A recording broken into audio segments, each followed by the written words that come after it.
Hello সবাইকে, চলে এলাম প্রত্যেক দিনের মতো আজকেও। তো তোমরা সবাই কেমন আছো? আশা করি সবাই ভালো আছো। আর রানী বিউটিশিয়ান চ্যানেলের থেকে তোমাদের অনেক সবাইকে ভালোবাসা। তো দেখো, প্রত্যেক দিনের মতো কিন্তু আজও পার্লারে চলে আসলাম। আর চলে আসলাম বলতে কি, অনেকে তো আমাকে ফোন করেছে যে একটু তাড়াতাড়ি এসো। আর দেখো ভাই, বাড়িতে অনেক কাজ থাকে, তারপরে কিন্তু যে কোনো মহিলাদের কাজ করতে গেলে আগে সংসার সামলিয়ে তারপরে কিন্তু করতে হয়।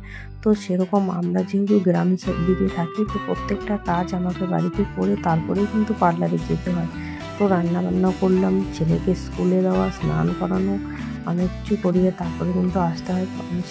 সাড়ে 11টা বা 11টা না বাজলে কিন্তু আমি পার্লারে আসতে পারি না। তো দিদিরা ফোন করেছে আর আমি 11:30টার দিকে আসি, তো একটু তাড়াতাড়ি আসতে বলেছে। তো তবু আমার 11টা বেজে গেছে।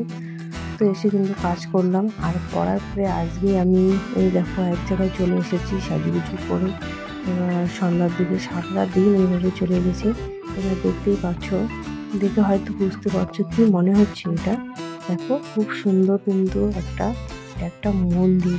তো এইখানে এসেছি একটা আজকে বাড়িতে, আমাদের হচ্ছে বন্ধুর বাড়িতে।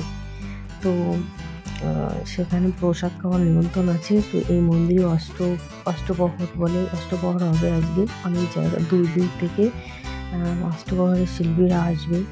তো এইদিকে দেখো, রাধাকৃষ্ণ মানে লক্ষ্মীনারায়ণের এই মন্দিরে পুজো হবে।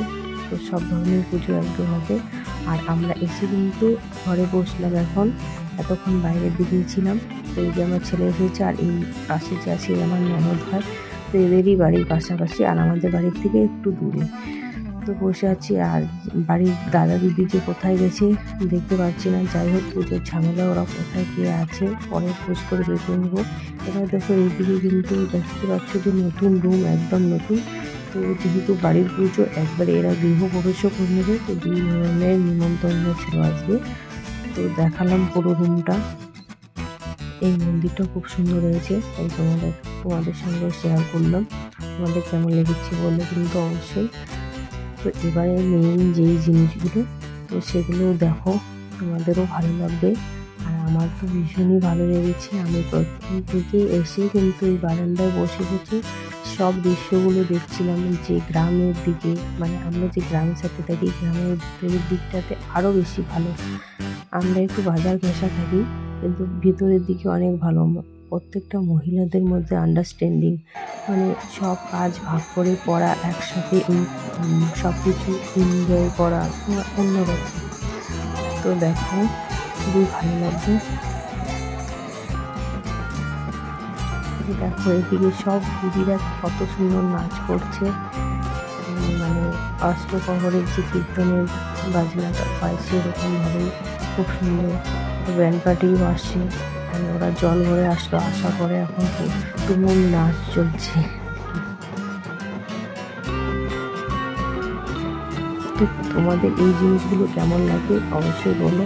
আর আমার কিন্তু খুবই ভালো লাগছে। তো দেখো, আমরা কিন্তু তখন থেকে বারান্দায় বসে বসে দেখছি। আর খুব ভালো লাগছে জন্য তোমাদেরকেও একটু তোমাদের সঙ্গে শেয়ার করলাম।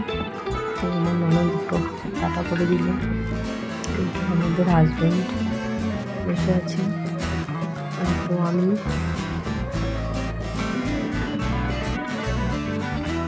তো যাই হোক, এবার কিন্তু আমরা প্রসাদ খেতে বসে গেলাম, কারণ অনেকটা লেট হবে। যেহেতু সেই দিনটা ছিল খুব মেঘলা। আর আমার কিন্তু ভিডিওটা আপলোড করতে একটু দেরি হলো, কারণ হচ্ছে আমি এডিটিং করতে সময় পাইনি, অনেক ঝামেলার মধ্যে।